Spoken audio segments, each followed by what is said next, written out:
opinions and views expressed in the following program are those of the speakers and the host, and do not necessarily reflect those of Yoakley Scott Corporation and your sports network. Yeah, I've been closer to Jesus before, so can you help me out? Oh, can you help me out? Am I on my own? Am I on my own? Or can you help me out? Am I on my own? Am I on my own? Or can you help me out? Can you help me out? I've been scared to look in my soul.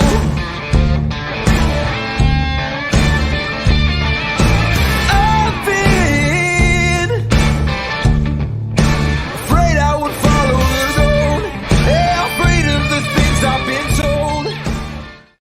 And hello, everybody. Welcome inside a Thursday episode of Running Point on YSNLive.com.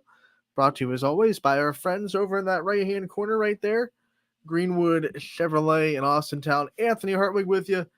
And we have a great episode today. We're going to first dive into the scoreboard, give you all the results from last night. Then we're going to go into the brackets of the softball tournament, which starts next week. And we're going to dive into them a little bit deeper. We went over the brackets earlier in the week. We kind of showed them to you. Now I want to talk about some of the teams there in their road to a district championship at least. I don't want to get too far ahead of myself. Excuse me. And so we're going to do that today as well. So let's hop right into the scoreboard, though, first. Let's go right into the results because we have a lot to talk about today. And what we're going to do is we're going to hop into this scoreboard on ysnlive.com, which is always presented by Burnett Pool Spas and Hot Tubs. Perfect time for a pool, guys. It's getting warmer. It's getting warmer. It's going to be 80 on Sunday. Gotta love summertime. Here we go. Thursday, May 2nd. Baseball scores for you. Mohawk gets the win over Blackhawk 14-4. Your final score there. The Warriors on a tear this year, and that continues with incredible offensive power last night. Lowville rocks Brookfield last night in the inter-MVAC matchup.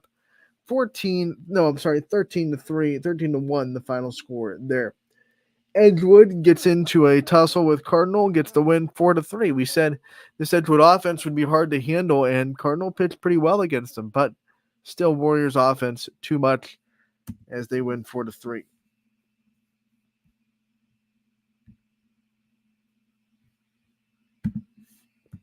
We scroll over to Jefferson. They fall to Ashtabula St. John 4-1.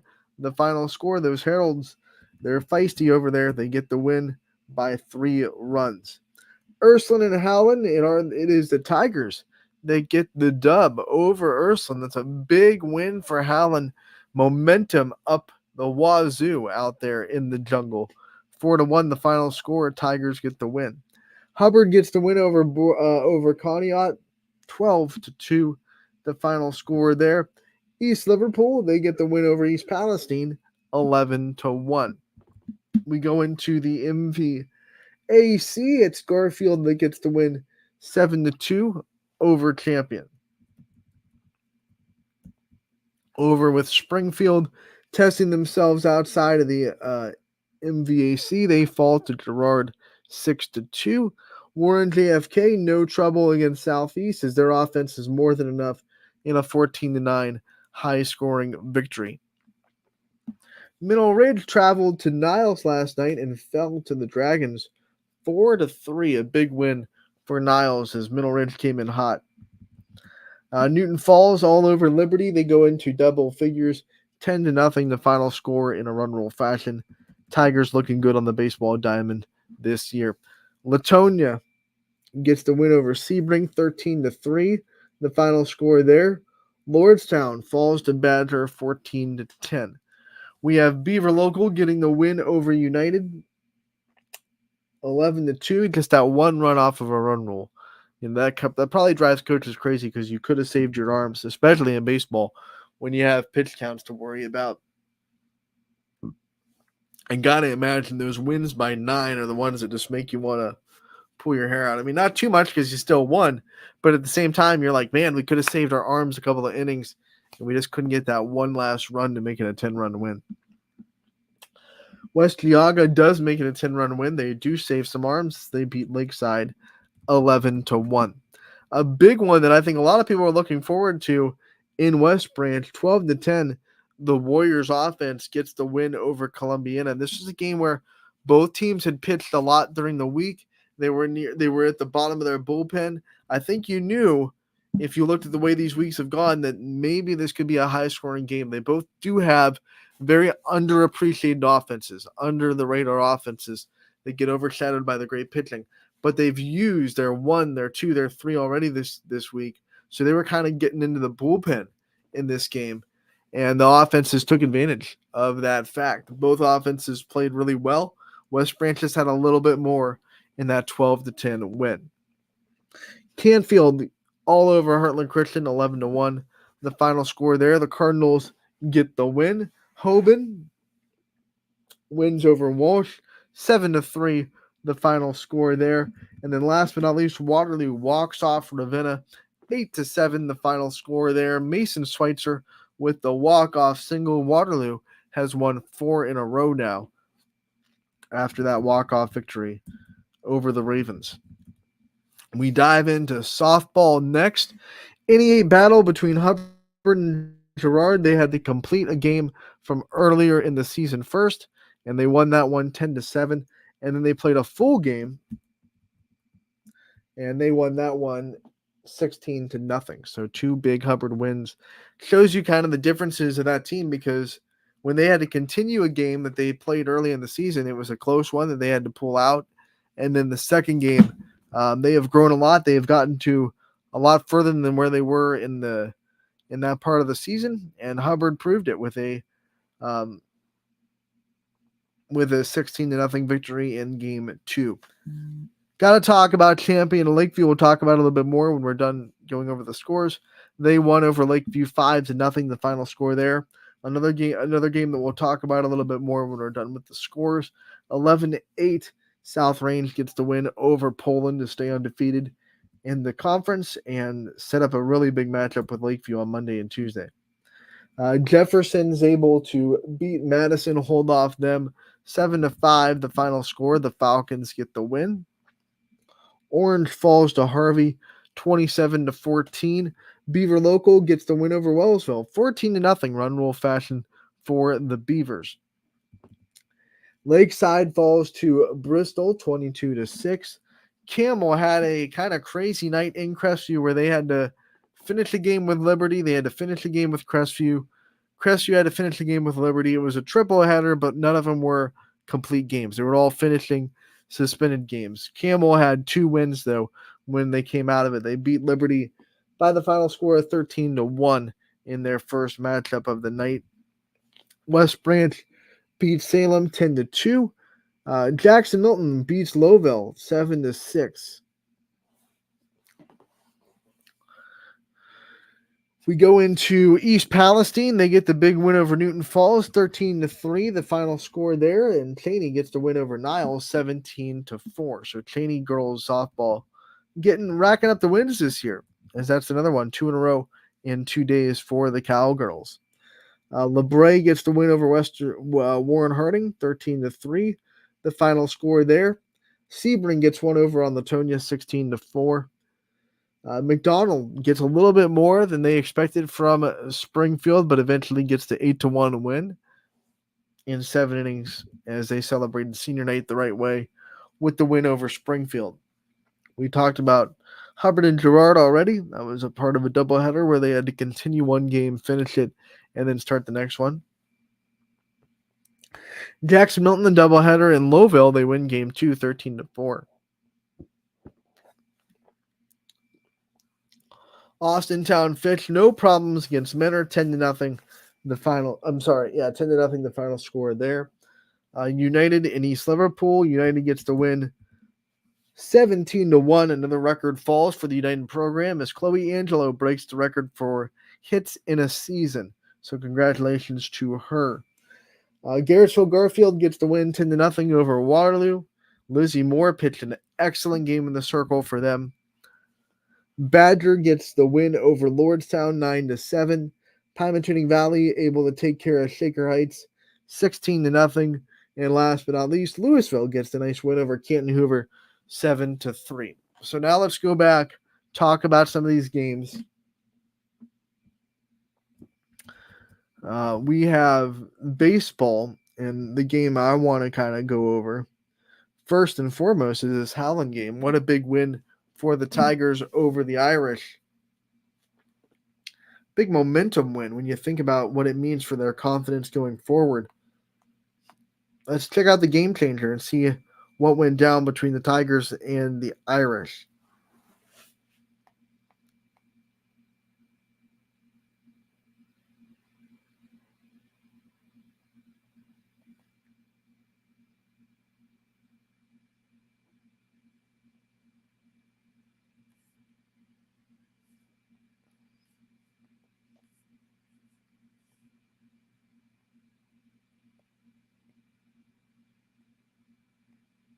Okay.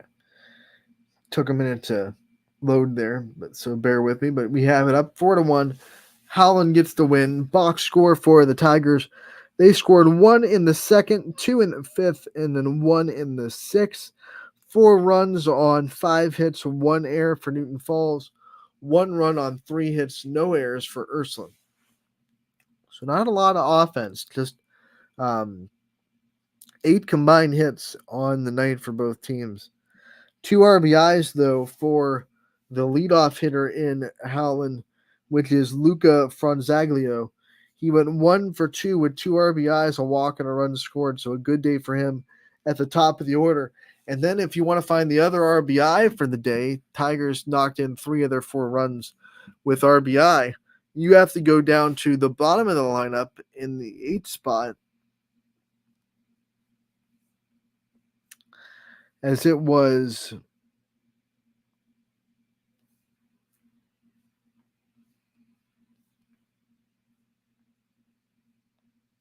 Anthony, I want to Marim Pietri, Marim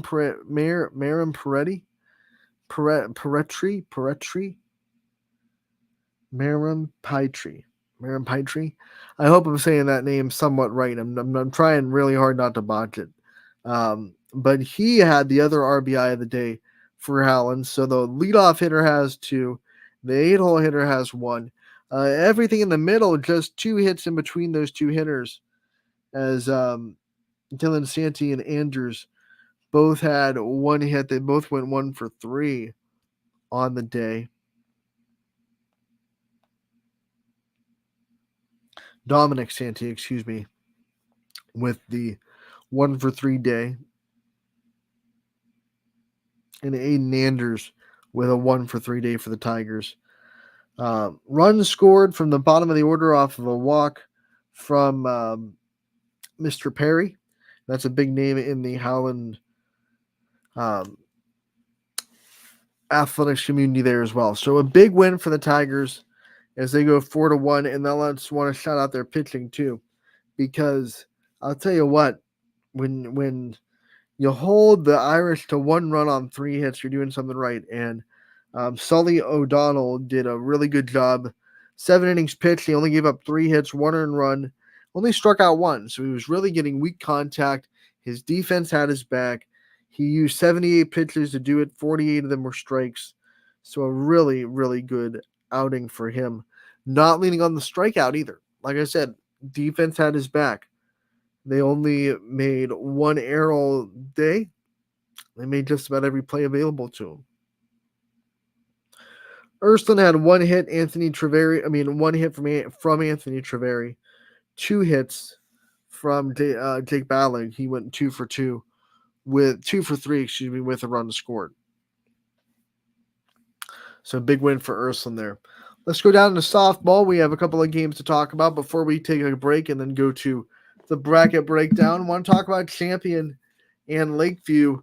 This was a perfect game. Perfect game for Gabby Gradishar. Another one for her career. Gabby Gradishar and the champion defense. We've talked about this at length. I am a firm believer that perfect game should be tagged to not just the pitcher, but the whole team. The defense played really well. Look at this score in this game against the Bulldogs. Champion scored 5 runs in the first inning, and that was all they needed. So probably a little bit of a jitter for Lakeview. They had to come out, and you're playing champion. You're nervous a little bit. They jump on you. 5 runs in the first, no runs the rest of the way on 7 hits for the Flashes. Addie Warzela was one of the big offensive contributors. She went 1 for 4 with an RBI. 2 RBIs from Zoe Pallett, who went 1 for 3. Grace Hadley had a multiple hit day, going 2 for 3 with an RBI and a run scored for champion. Bottom of the order, hitters 6 through 9 had a combined 5 hits in 10 at-bats. So impressive day for the bottom of the order for champion, which is something that they struggle with against Austintown Fitch, struggle with against Whitmer. Top half of their lineup was good, but they have to have that bottom half of the order set the table for it. And last night against a really good Lakeview pitching staff, they did just that. But the highlight of the night was the performance from Gabby Gradishar. 7 innings pitched, no hits, no runs, no walks, 14 strikeouts, and a perfect game because her defense also backed her up with no errors. This lineup for Lakeview is very good. It is very good. So to not only no-hit them, but to go a perfect game against them is dang impressive. These hitters have given a lot of people problems. They gave Columbiana some problems. We know how good their pitching is. Melina Toe shut them out, but they still had a couple of hits off of her, a couple of extra base hits. So this is a good hitting team. So to perfect game them, that's one of the best performances of the year from Gabby Gradishar. Next game we're going to talk about, we're going to go into Poland. South Range and Poland played a wild one in Poland. There were multiple 4-run innings by both teams. 11-8, South Range gets the win. They jumped on top early, just like they did in the first matchup where they scored 3 first-run innings, first inning runs. South Range comes out in this first inning, jumps on with 4 runs in the first to take a 4-0 lead. Then it was kind of quiet until the 5th. It was 4-0 in the first, quiet until the 5th. And that's when everything started to really just kind of balloon into this high-scoring affair. Bottom of the 5th inning, Poland's down 4-0. And they come to the plate. And they work a couple of walks, and then it ends up being 2 big hits from their seniors back-to-back in Mary Brandt and Leanne Williams. They both knocked in a pair of runs, and all of a sudden it's tied up at 4. We go to the top of the 6th. Heidi Bartels, the 9-hole hitter of this lineup, steps into the batter's box, hits her first career varsity home run to lead off the inning, and then Kira Brogan follows her up. The very next batter, back-to-back jacks, and later on in the inning, Anna A. hits one for good measure, too. The Raiders answer Poland's 4 spot with a 4 spot of their own, 8-4 South Range. Poland, you think they're done? No. They set the table, a couple of more walks, a couple more hits. Here come those seniors again. Mary Brandt, Leanne Williams, they both knock in 2 more. And all of a sudden, just like before, 1 4-run inning answered with another, and it's 8-8 going into the 7th. It really felt like, calling this game, it felt like we were destined for extra innings because they were just answering each other. But in the top of the 7th, Anna A. came back up to the plate and hit a 2-out, 2 RBI double to make it 10-8, and then Jaylee Wilt knocked her in to make it 11-8. The trend was setting, right? So 3 runs didn't feel good because Poland had 2 4-run innings. But I'll give Jaylee Wilt credit for the struggles in command that she had for this game. It wasn't her best game of the season, but in the 7th inning, it was back to normal Jaylee Welch. She worked the strike zone. She got ahead of every hitter, gave up just a one base runner, and got out of the inning with a strikeout. So very impressive for South Range's Jaylee Welch to navigate not her best day. 7 innings, gave up 11 hits. All 8 runs were earned. The big number, walked 4. That really hurt her with some walks in some big situations. But got 2 strikeouts in the 7th, finished with 7 in the day, and got the job done when they needed to the most. Poland's offense, they had 2 hits from Leanna Bocheri. She was 2 for 3 with a run scored. Mary Brandt and Leanne Williams, the 2 seniors, had all the RBIs of the day. Brandt was 2 for 4 with 4 of them and 2 runs scored. Williams was 2 for 4 with 4 of them as well. Poland also got hits from Kylie Hudrin, Olivia Horn, Cassie Blanche, and Avery Yakubovic, as well as Eliana Thompson at the top. She also walked 2 times and scored 2 runs as well. South Range's offensive numbers. Kira Brogan at the top of the lineup went 4 for 5 with an RBI and 3 runs scored. Kaylee Wilt went 3 for 5 with 2 RBI. Anna A went 3 for 4 with the home run and the 3 RBI and the 3 runs scored. Selena DeJesus had a good day, 2 for 4 with 2 RBI. She has 11 RBI on the week in 3 games so far played. So she continues to swing a hot bat. And she got the Raiders offense started in the top of the first, was a big part of that 4-run first inning. And then, of course, Heidi Bartels had the home run, was 3 for 4 with an RBI and a run scored. I also want to give a quick shout out to Poland's pitching staff. They did really well. I think Coach Surich wanted to make a conservative effort to really, really avoid showing Olivia Horn to the Raiders a second time, especially when they know that there's a really good chance that they're going to meet each other again in the district semifinals. And Poland knows that a road to a district championship goes through South Range. You can't avoid it. It's going to be there. Again, if they both win their sectional tournaments, then they'll be in the district semifinals against each other. It was the district championship last year. So I think Coach Surich made he was not going to really use Olivia Horn in any kind of long capacity. Now, he did bring her in the 7th to try to get those last outs. Didn't work out for him that time.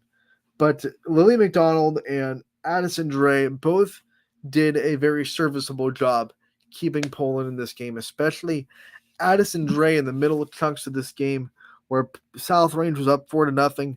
They could have blown it open. They didn't. She held them to 3 consecutive scoreless innings, kept Poland in the game.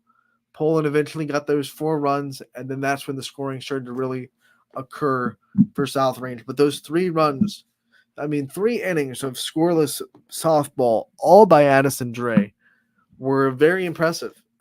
Put some runners on, got in some stressful situations, got out of them. And that's going to be important for Poland.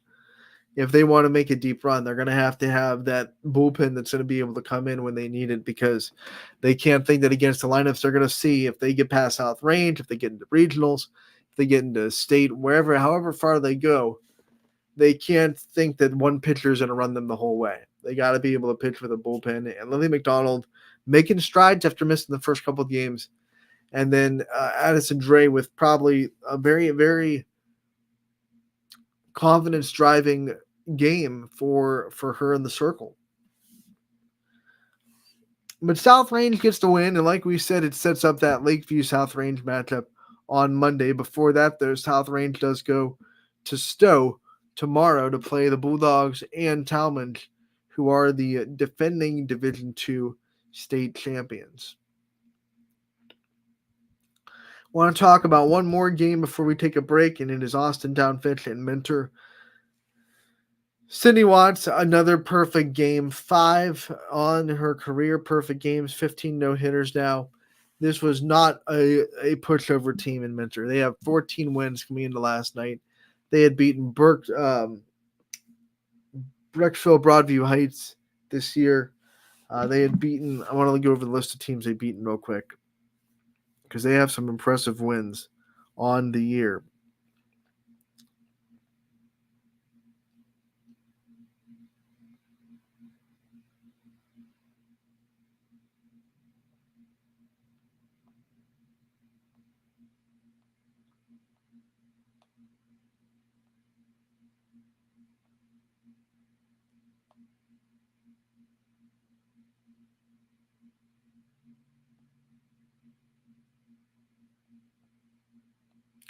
All right, so Minter has wins over Brunswick, Medina, Gilmore Academy, Painesville Riverside.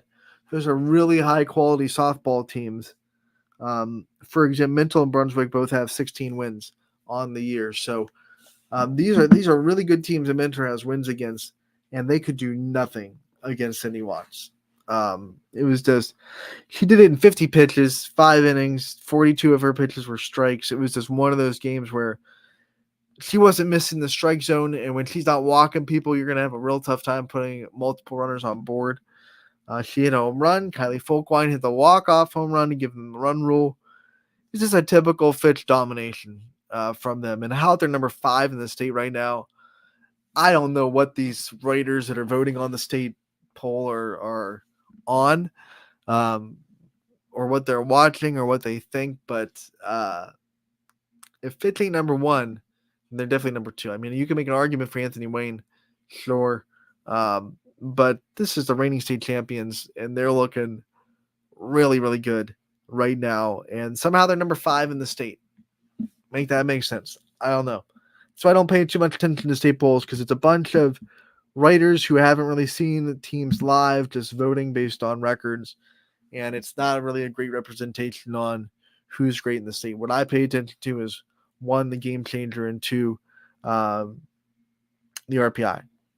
Right? So Fitch, I think, once again, you can make an argument for 2, I guess. You could say Anthony Wayne is up there. They've had a lot of good wins this year. They're looking really good. But to have them at 5, it's kind of it's asinine for me. So, hey, my 2 cents.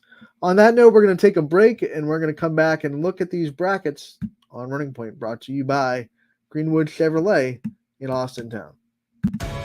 21 News delivers the news as it happens, using the latest technology from where it happens.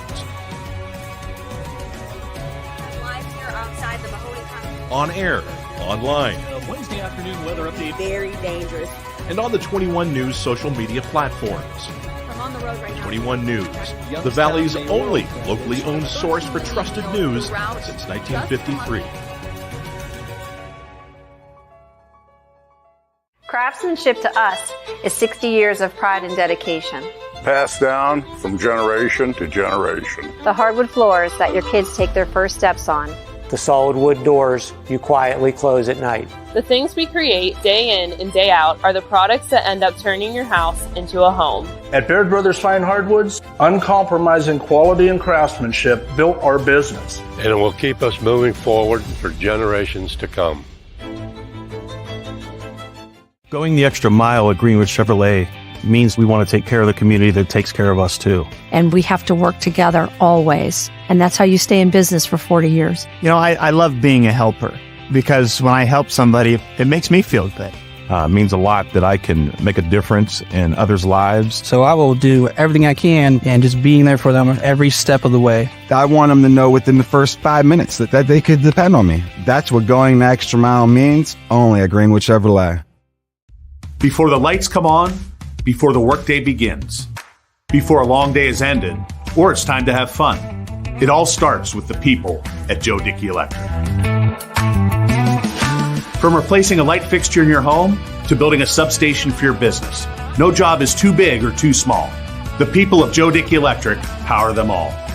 Joe Dickey Electric, over 60 years of powering the Mahoning Valley.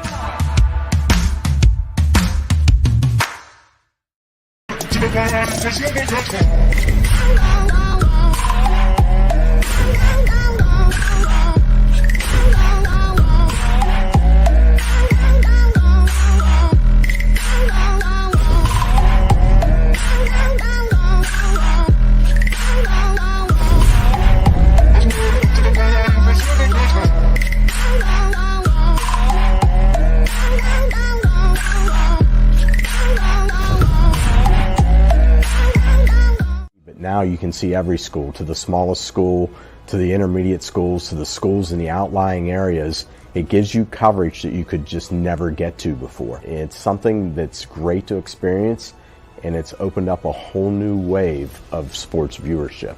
The possibilities are endless here at YSN. Push the envelope every day. Try something new. If it works, great. If it doesn't, well, let's try another angle, and we just keep moving forward. My name is Mike Ackelson, and my sports network is your sports network. What can you do on over 5,000 acres? At Mill Creek Metro Parks, you can discover unique habitats and wildlife, create memorable family moments, experience history, heritage, and park programs, explore scenic landscapes, take time to relax and be well, connect with nature and each other. Come see what's new at Mill Creek Metro Parks. Plan your trip now at millcreekmetroparks.org. Going the extra mile at Greenwood Chevrolet means taking care of our local customers. And it's just a great feeling to put them in a vehicle and get them all excited about a new vehicle. At the end of the day, our goal is to be someone our customers can count on. And every day I'll go the extra mile for the community so they can trust us. To do anything that would convenience the customer or make them feel more at home. Realizing, number one, that we're here for them and that we're not going to go away. That's what going the extra mile means, only at Greenwood Chevrolet. And welcome back to Running Point on ysnlive.com, brought to you by those guys you just heard from, Greenwood Chevrolet in Austintown. They go the extra mile for you. We try to do the same here on this show every single day. Let's go into the bracket. I promised it. I promised a bracket breakdown. We're going to do it. We're going to bring up the NEDAB, Northeast District Database, on the screen. We're going to go over these brackets. We're going to start in Division 1. We're going to Division 1, East 1, and see how far we can go before we run out of time today. And try not to talk my butt off here. You know how much I love softball. North Canton Hoover, the top seed in this one. Well, I should say the top line in this one. And then we have Hudson down there. They await the winner of Hudson and Harding. Canton South has the bye in this one. They await the winner of Cleveland JFK and Mentor, who we just saw against Austintown Fitch. Louisville is the 3 seed. They are the top seed in this district.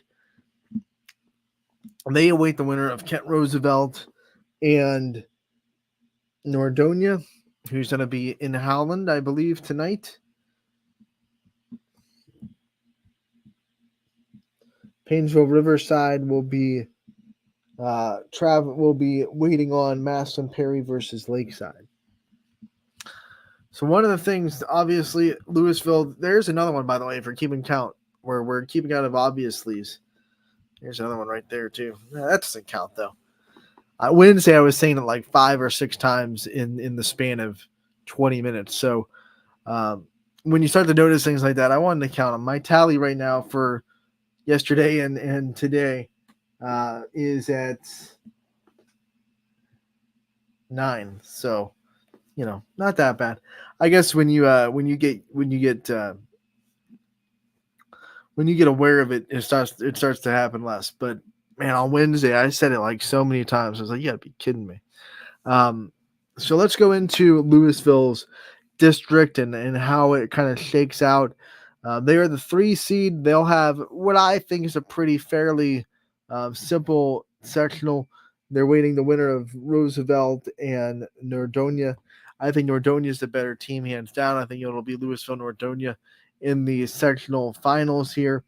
You look at the rest of their district, and when you're talking about district semifinals, the teams that they could face if they get that far, Painesville Riverside, quality team. We've seen them a couple of times against YSN schools. We saw them against Boardman. They're the 8th seed, but I don't think it's a guarantee that they get past Perry. Maslin Perry coming out of the Federal League, and we know the Federal League is very tough. It's even if it's on a quote-unquote down year this year, it's still competitive. It's hard. You get battle tested. I'm not convinced that the Riverside beats Perry. That's going to be an 8 versus 9. I'm really actually intrigued by that game. If you held me down and made me choose a winner, I would actually probably pick Perry to win that game. When you look at Perry and the season they've played a lot of really good teams. They're like I said, battle tested.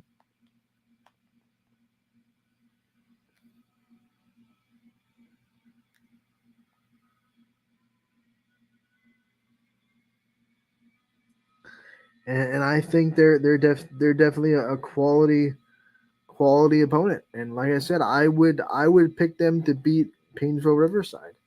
That's not a knock on Riverside. I think the Beavers are a very good, well coached softball team, and I think they have a chance to win. I wouldn't be surprised if they did, but I'm just leaning a little bit towards Massillon Perry right now to win that and get into the sectionals. And then if that were to happen, Louisville versus Perry, that's an interesting matchup in its own right. I mean, if we look at Louisville's schedule, I want to double check, but I believe they've played Perry this year. They did, and they lost 6-4. So when I'm thinking of a possible district semi between Massillon, Perry, and Louisville, I'm thinking that's one. It's a revenge game, but watch out because just because Louisville's the 3 and Perry would be the 9, don't think that is a gimme for the Leopards. In their regular season meeting, Perry jumped on them early, scored 3 in the first, 4 in the 5th, and then 2 in the 8th as they went into extras. Those 2 runs were the difference makers. The big thing about Perry against Louisville, what they did really well, you're going to allow your runs, but they kept that Leopards offense without an extra base hit. No doubles, no triples, no home runs. And with the power that is littered through that lineup, that is really hard to do. So their pitchers did a good job missing the meat of the plate and not giving up those extra base hits. So I think I'm gonna pick Perry over Riverside for sure, and I think Louisville versus Perry would be a very good district semifinal. Now, if that's the case and Louisville wins, they're probably going to have to deal with Hoover at the top of this order, and it's a 4 seed, and they just beat them last night 7-4. So make sense. They lost to the 9 seed. They beat the 4 seed earlier. It's softball, right? It can be very fickle. But I think Hoover in this part of the bracket has a pretty good chance to get to that district championship.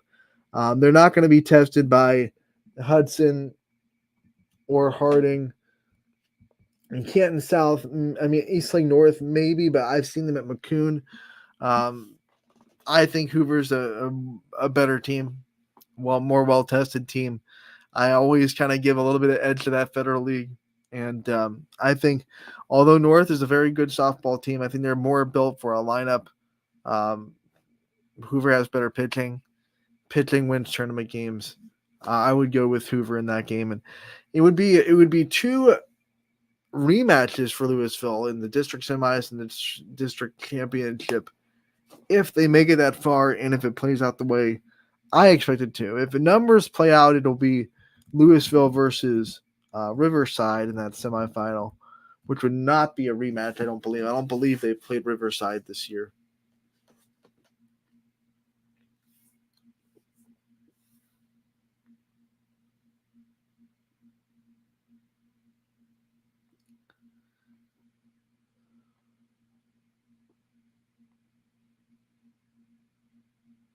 No, I'm right. They have not played Riverside, so I think it'll be Louisville and Perry doing battle again in the district semis.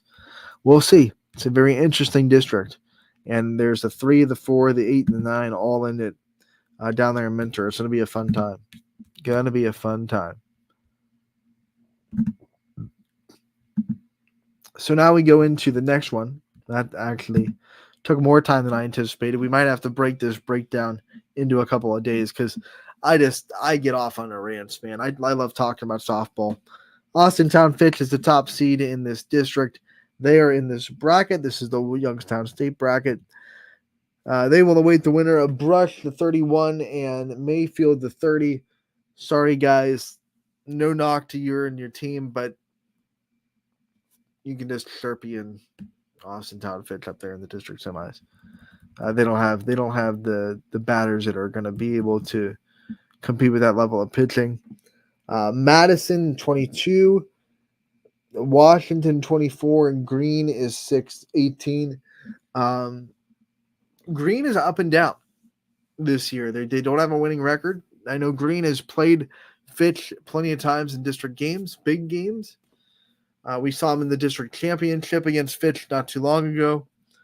So I get Green as a program that knows how to win, but they are kind of up and down this year, and that does not bode well for tournament teams.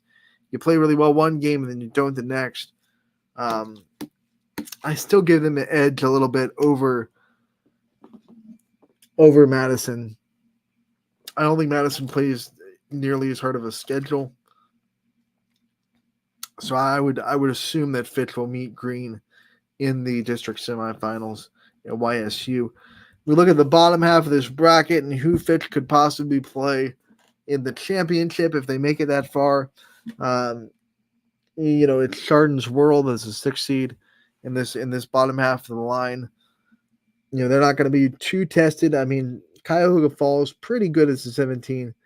I'm going to see Stowe this weekend, so I'll have a much better idea of what they look like because they're going to be playing South Range, and I'll be down there for that one on tomorrow for the doubleheader with Stowe and Talmadge. So I'll be able to see a little bit on what they look like. I haven't seen them live yet this year, so I'm excited for that, but I don't think either one of them is going to really challenge Chardon. Glen Oak could. But Glen Oak's going to have to get past the winner of Solon and Ellett in 15, 19, and 13. Not a gimme. I don't buy Ellett's, but I do buy Solon. I could see Solon going in and getting the upset there over Glen Oak and getting into the district semis. But if I had to, once again, if you're forcing me to pick, I would go Glen Oak in the semis with Chardon. Chardon would win that semifinal in my eyes, and you would see Fitch versus Chardon in the district championship would be my guess.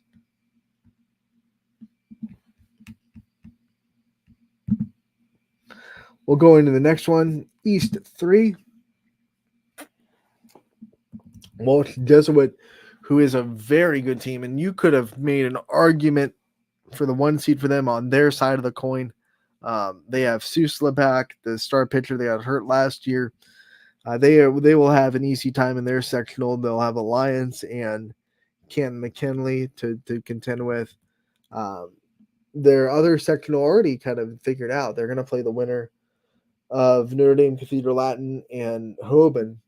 Whoever wins that sectional final right there. Hoban, maybe not as good as last year. They don't have Faith Porter anymore, who's now playing at Miami, who is now the regular season champions of the MAC. So congratulations to her and her success. But they're still really good. Their lineup is really good. And one of the things that about their lineup is they have some players that have found some power in their bat that wasn't there last year. Taylor Gehring was used more of a on-base person last year, get on base, but he's hitting bombs this year in the top of the order and really being a productive hitter. So Hoban's finding a lot of offense. And their pitching's young, growing continuously. If they can get them in the right spot, maybe get them some confidence, I could see Hoban winning this sectional final. I never sleep on NDCL in any sport because they play a brutal schedule in every sport they play. So I never sleep on the Lions. I never trust their seed. So even though they are the 20, they could be good enough to be the 13. I haven't seen them live. I just know that NDCL in every sport is a little bit underseeded. Whether you're talking volleyball, basketball, I don't care. I've always seen NDCL, and when I see them, I go, they don't look like they're that low of a seed. And I would assume that the softball team's going to be the same way, where they're 20, but maybe they look like more of a 15, 14, 13 seed. Don't know. I haven't seen them live. I'm just going on past experience dealing with Notre Dame Cathedral Latin. The next line of the bracket, you have Jackson. I'm high on Massillon Jackson. I think they're a very good softball team. I think they're underseeded. I think they should have been top 10. And I think they're going to be tested in the first round against Willoughby South. This will be a fun sectional final, 11 versus 12. But I'm going to give the edge to the Polar Bears there over the Rebels. And then you go down to the bottom, you have Boardman, the 10 seed, against Lake and Twinsburg. Once again, Uniontown Lake is another team that's going to be seen by a Ysn school here soon. They're going to play Louisville. I'm leaning towards Twinsburg. I've seen them live this year. Well, I've seen them not live, but I've seen them on tape from Game Changer this year. They're a good softball team. They might be underseeded too, as 26. They might be more of a 20. So I think Twinsburg might be able to sneak out of that sectional semifinal and find their way into Boardman. But either way, right now, Boardman is trying to find their footing again. They've had a couple of injuries. They've had a couple of, slumps on the hitting that they didn't expect to happen. Trying to find their ground, trying to find their footing, but they've had pretty good tournaments. They almost won a district championship 2 years ago. They came within, a couple of just key plays. So I never count out the Spartans. They're the 10 seed. And of course, I'm going to pick a Ysn school to win the sectional final there. They're probably going to play Massillon Jackson, I would assume, in the district semi. Like I said, I wouldn't be surprised if it's Willoughby South. They're a good softball program with a lot of tradition. But I'm going to give the edge to the better schedule, and that's Massillon Jackson for sure. So wouldn't be shocked if it was Massillon Jackson Boardman in that district semifinal game, which that would be a really awesome 11 versus 10 district semi. It's really interesting that we have 10, 11, 12 all on this side of the bracket.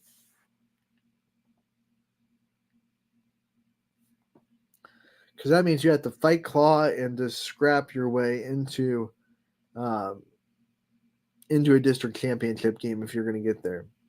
Now, Boardman has not played Massillon Jackson this year, but I know they've played them in the past.